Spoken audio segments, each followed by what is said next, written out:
నమస్తే, welcome to Suman TV. Varicose veins. So, ఈ varicose veins అనేది ఇటీవల కాలంలోని చాలా మందికి వచ్చేస్తూ ఉంది. అయితే ఇంతకు ముందు మనం చూసినట్లయితే సో, వాళ్ళకి సర్జరీ అనేది చేస్తూ ఉండేవారు.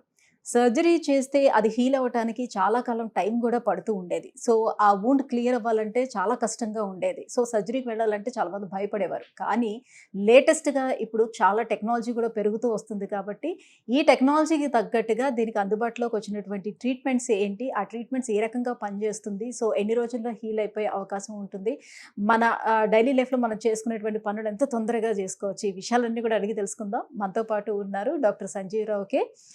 Vascular and endovascular surgeon and diabetic foot ulcer specialist from Chiranjeevi vascular and multi speciality hospital, Hyderabad, Kukatpally, phase 1. Hello sir. Hello అమ్మా, నమస్తే. Sir. So, varicose veins. So, ఒకప్పుడంటే చాలా భయపడేవారు. దానికి సర్జరీ చేసుకుంటే చాలా ఇబ్బందులు ఉంటుంది. మళ్ళీ తిరిగి ఆ వూండ్ హీల్ అవ్వాలంటే చాలా కష్టం ఉండేది. అండ్ ఆ జలగలతో ఏదో ట్రీట్మెంట్లు అవన్నీ తీసుకుంటూ ఉండేవారు. ఇన్ని రకాలుగా ఉండేది. కానీ ప్రెజెంట్ టెక్నాలజీ అనేది బాగా పెరిగిపోయింది. సో, ఫస్ట్ లేజర్ వచ్చేటప్పుడు అబ్బా! లేజర్ వచ్చిందా? సో, ఈ ట్రీట్మెంట్ చాలా ఈజీ అవుతుంది అని అనుకునేవారు. ఇప్పుడు దానికి తగ్గట్టుగా ఇంకొక ట్రీట్మెంట్ యాడ్ అయిపోయి వస్తుంది. సో, డే బై డే అది అలా టెక్నాలజీ అనేది ఇంక్రీజ్ అవుతూ వస్తుంది కదా. సో, ఇవాల్టి వీడియోలో మనం ఓన్లీ ట్రీట్మెంట్స్ గురించి మనం మాట్లాడదాం సార్. సో, ఈ వెరికోస్ వెయిన్స్‌కి ప్రెజెంట్ మనకు అందుబాటులో ఉన్నటువంటి మంచి ట్రీట్మెంట్స్ ఏంటి? మీకు చాలా అవగాహన ఉన్నట్టుందమ్మా. చక్కగా సర్జికల్ ఆప్షన్ నుంచి రకరకాల ఎవరెవరో జలగలు వాడడం అని, ఆయింట్మెంట్స్ వాడడం అని, కొంతమంది టేప్స్ వాడడం అని, ఇలా రకరకాల ఓల్డ్ టెక్నిక్స్ కానీ ఇంప్రాపర్ టెక్నిక్స్ అని అనుకోవచ్చు మనం. అవన్నీ చూస్తున్నాం. సర్జరీ ఈజ్ ఓకే, టెక్నిక్ వైజ్గా సర్జరీ ఈజ్ ఓకే.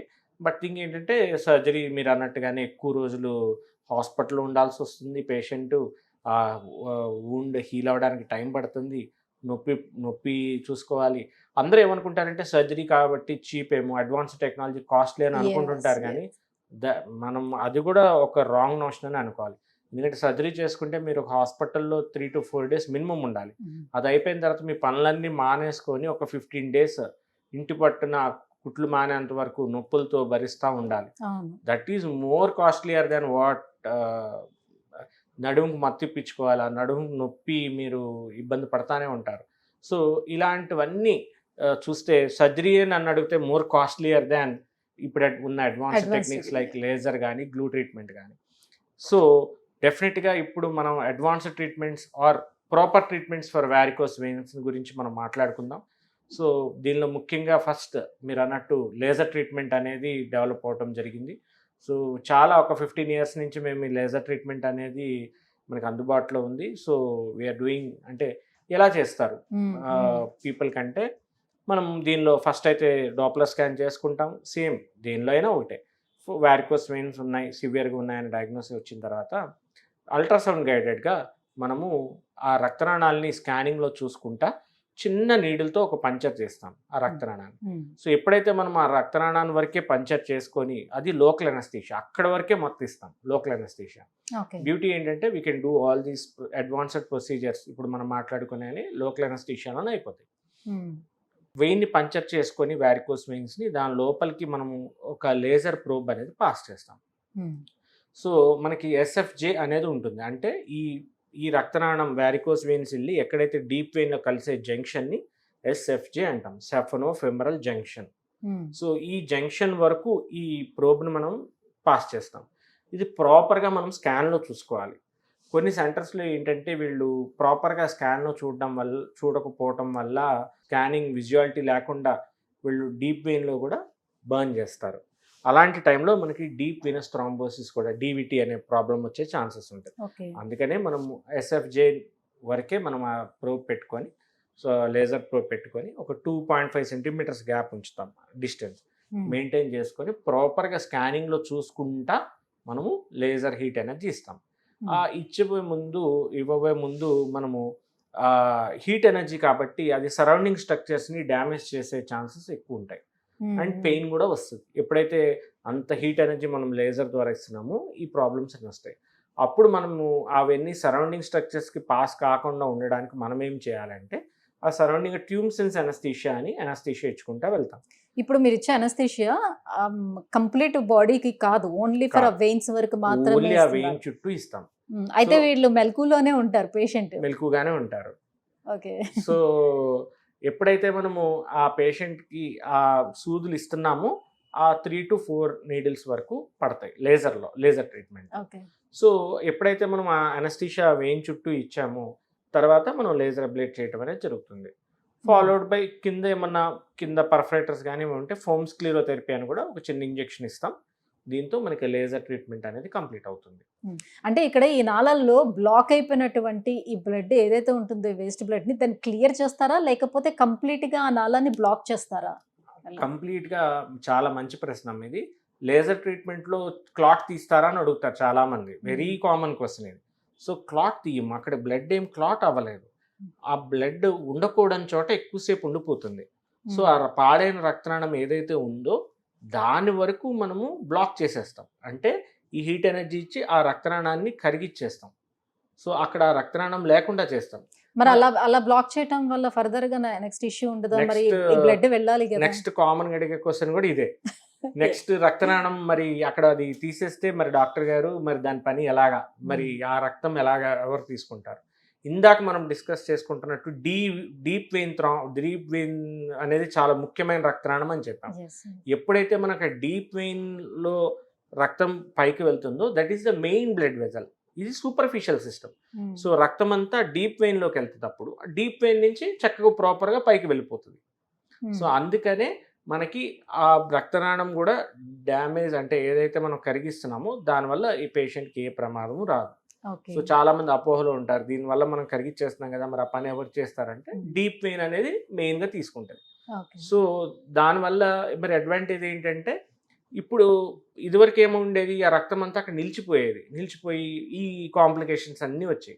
ఇప్పుడు అసలు రక్తమే పోవట్లేదు, దానిలోంచి ప్రాపర్గా సర్క్యులేషన్ అయిపోయి పైకి వెళ్ళిపోతుంది. సో అందుకని ఈ కాంప్లికేషన్స్ అన్నీ తగ్గిపోతాయి. పుండు పడిన మానిపోతుంది, నల్లబడిన చర్మం మళ్ళీ నార్మల్గా అవుతుంది, కాళ్ళు బరువులు తగ్గుతాయి, వాపులు తగ్గుతాయి, నొప్పు తగ్గుతుంది. ఇవన్నీ కూడా ఈ ఒక్క ట్రీట్మెంట్తోనే మనకి చక్కగా ట్రీట్మెంట్ అవుతుంది. ఈ లేజర్లో మన కోతలు ఉండవు, కుట్లు ఉండవు, నొప్పి ఉండదు.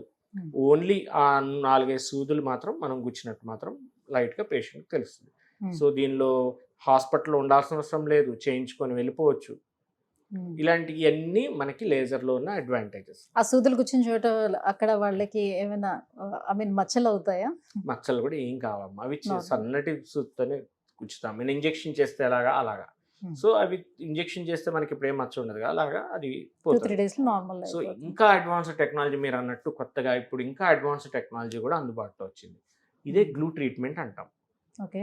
సో ఈ గ్లూ ట్రీట్మెంట్ గురించి ఇప్పుడు పేషెంట్సే కనుక్కొని, సార్ మీ దగ్గర గ్లూ అందుబాటులో ఉందా అంటే ఎస్ అందుబాటులో ఉంది, ఎప్పటి నుంచో కూడా ఇది కూడా చేస్తున్నాం మనం. సో ఈ గ్లూ ట్రీట్మెంట్లో బెనిఫిట్ ఏంటి, దానికి దీనికి తేడా ఏంటి అనేది కూడా చాలామంది కామన్గా అడుగుతారు. సో గ్లూలో కూడా ఈ పాడైన రక్తనాళాన్ని చిన్న సూత్తోనే గుచ్చుతాం.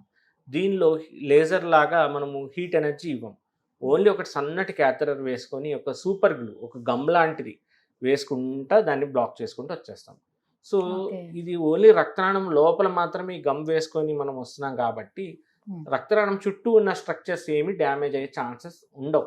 ఆ గ్లూ రక్తనాళంలో అలానే ఉండిపోతుంది, ఉండిపోయి దాన్ని బ్లాక్ చేసేస్తుంది. కొన్ని రోజులకి అది రక్తనాళం 2 కరిగిపోతాయి.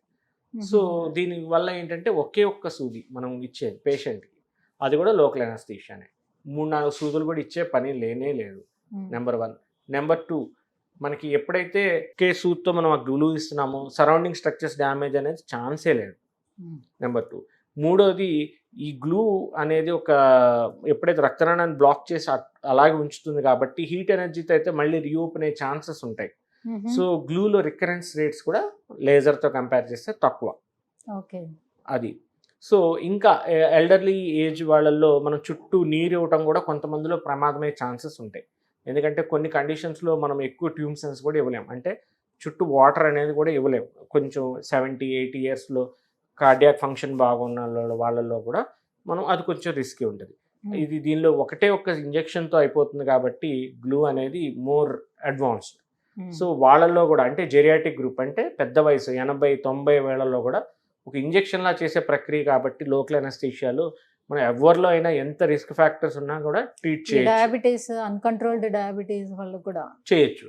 సో ఎందుకంటే ఒకే ఒక నీడిల్, మనం ఏం వేరేది ఏం చేయట్లేదు. సో ఇవన్నీ గ్లూ యొక్క అడ్వాంటేజెస్ ఓవర్ లేజర్. దీనిలో ఏమైనా డిసడ్వాంటేజెస్ ఉన్నాయని కూడా కొంతమంది అడుగుతుంటారు. ఒకటే ఒక్క చిన్న డిసడ్వాంటేజ్ అంటే కొంతమందిలో వెరీ రేర్ అంటే రేర్ ఆఫ్ ది రేరెస్ట్, కొంతమందిలో ఈ గ్లూ అనేది ఒక కెమికల్ కాబట్టి కొంతమందిలో వాళ్ళకి పడకపోవచ్చు. అప్పుడు ఎర్రగా అక్కడ వాయటం అలా జరుగుతుంది కొంతమందిలో. లైక్ ఎలర్జిక్ టు గ్లూ ఉన్న వాళ్ళల్లో మాత్రమే ఇది. సో ఎలర్జిక్ టు గ్లూ అనేది వెరీ రేర్. అంటే ఇప్పుడు మన అది ఎలా తెలుసుకోవడానికి ఉండదా? బిఫోర్ తెలుసుకోవడానికి వాళ్ళకి ఇది ప్రాబ్లం ఉంటుంది వేయడం వల్ల అని. మీరు చాలా ఈ రెగ్యులర్ ప్రశ్నలు అన్ని అడగడం జరుగుతుంది. తెలుసుకుంటాం ఎలా అనేది కూడా ఒక చాలా కష్టమైన. చేయించుకొని అది ఫెయిల్ అయ్యేదానికన్నా బిఫోర్ ఫెయిల్ అవ్వదు, ట్రీట్మెంట్ ఫెయిల్ ఏమవ్వదు గ్లూలో. బట్ ఏంటంటే ఆ ఎలర్జీ వచ్చిన వాళ్ళలో అక్కడ కొద్దిగా రెడ్డిష్నెస్ రావటం అనేది జరుగుతుంది, జస్ట్ లైక్ ఎలర్జీ. సో కొంతమంది ఏమంటారంటే ఎవరిలో అయితే మన నెయిల్ పాలిష్ వేసుకుంటున్న వాళ్ళల్లో కొంతమందిలో ఎలర్జీ వస్తుందో, సేమ్ మెటీరియల్ ఇంచుమించు అలాంటిదే కాబట్టి వాళ్ళల్లో ఎలర్జీ వచ్చే ఛాన్సెస్ ఉంటాయి అంటారు. ఇంకా బాడీలో ఎలర్జిక్ ఫీచర్స్ ఎక్కువ ఉన్న వాళ్ళలో రావచ్చు. These are the risk factors తప్ప ఇంకా వేరే రిస్క్ ఫ్యాక్టర్స్ దీనికైతే ఇంకేం లేవు. సో లేజర్ అయినా గ్లూ అయినా ఇది డే ప్రొసీజర్, దీనికి కంప్లీట్ గా అడ్మిట్ అవ్వాల్సిన నెసెసిటీ ఏమైనా ఉంటుంది? లేదమ్మా, చేసుకొని వెళ్ళిపోవచ్చు. కొంతమందిలో అంటే కొంతమంది కంగారు పడే వాళ్ళు ఉంటారు, దూరం నుంచి వచ్చేవాళ్ళు ఉంటారు, ఎల్డర్లీ ఏజ్ ఉంటారు, వాళ్ళు మాత్రం అబ్జర్వేషన్లో పెడతాం. కానీ నార్మల్గా it's like A day care procedure చేసి పంపించేస్తాం. ఎవరిలో అయితే రిస్క్ ఫ్యాక్టర్స్ మేము కానీ ఏమన్నా గమనిస్తే తప్ప మనం హాస్పిటల్ ఉండమని ఎవరికి చెప్పాం. వాళ్ళని అదే రోజు చేసుకొని అదే రోజు ఇంటికి వెళ్ళిపోమంటాం. సో ఎన్ని డేస్లో మళ్ళీ వాళ్ళు కంప్లీట్గా రికవర్ అయిపోయి వాళ్ళ పనులు వాళ్ళు చేసుకోగలుగుతారు?